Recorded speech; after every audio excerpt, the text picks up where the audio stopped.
Mateus capítulo 15. A tradição dos anciãos. Então chegaram ao pé de Jesus uns escribas e fariseus de Jerusalém, dizendo: Por que transgridem os teus discípulos a tradição dos anciãos? Pois não lavam as mãos quando comem pão. Ele, porém, respondendo, disse-lhes: Por que transgredis vós também o mandamento de Deus pela vossa tradição? Porque Deus ordenou, dizendo: Honra a teu pai e a tua mãe, e quem maldisser ao pai ou à mãe, que morra de morte.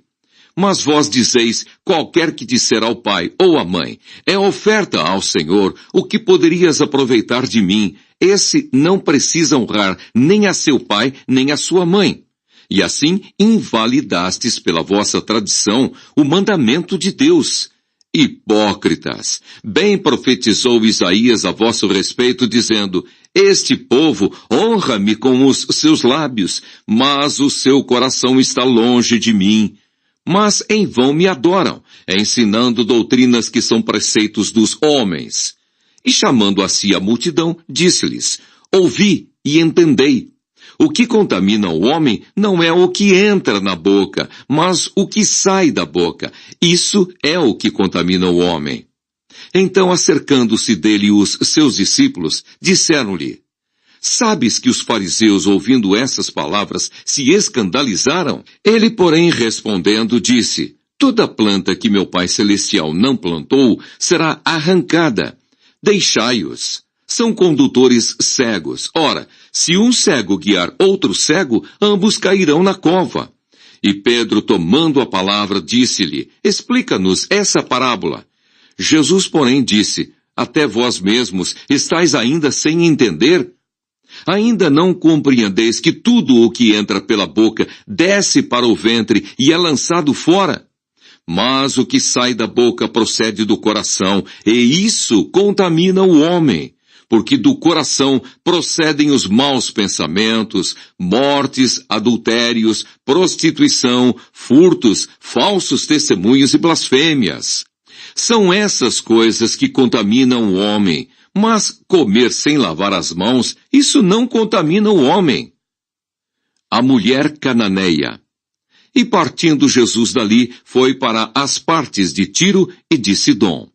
E eis que uma mulher cananeia, que saíra daquelas cercanias, clamou, dizendo: Senhor, filho de Davi, tem misericórdia de mim, que minha filha está miseravelmente endemoniada. Mas ele não lhe respondeu palavra. E os seus discípulos, chegando ao pé dele, rogaram-lhe, dizendo: Despede-a, que vem gritando atrás de nós. E ele respondendo disse: Eu não fui enviado senão às ovelhas perdidas da casa de Israel. Então chegou ela e adorou-o, dizendo: Senhor, socorre-me. Ele, porém, respondendo, disse: Não é bom pegar o pão dos filhos e deitá-lo aos cachorrinhos. E ela disse: Sim, Senhor, mas também os cachorrinhos comem das migalhas que caem da mesa dos seus senhores. Então respondeu Jesus e disse-lhe: Ó mulher, grande é a tua fé, seja isso feito para contigo como tu desejas. E desde aquela hora a sua filha ficou sã. A segunda multiplicação dos pães e peixes. Partindo Jesus dali, chegou ao pé do mar da Galileia e subindo a um monte, assentou-se lá. E veio ter com ele muito povo, que trazia coxos, cegos, mudos, aleijados e outros muitos. E os puseram aos pés de Jesus, e ele os sarou, de tal sorte que a multidão se maravilhou, vendo os mudos a falar, os aleijados sãos, os coxos a andar, e os cegos a ver, e glorificava o Deus de Israel. E Jesus, chamando os seus discípulos, disse: Tenho compaixão da multidão, porque já está comigo há 3 dias e não tenho o que comer, e não quero despedi-la em jejum, para que não desfaleça no caminho. E os seus discípulos disseram-lhe: De onde nos viriam num deserto tantos pães para saciar tal multidão?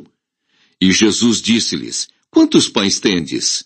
E eles disseram: 7, e uns poucos peixinhos. Então mandou a multidão que se assentasse no chão.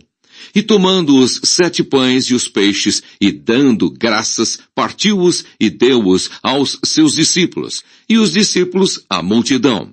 E todos comeram e se saciaram, e levantaram do que sobejou 7 cestos, cheios de pedaços.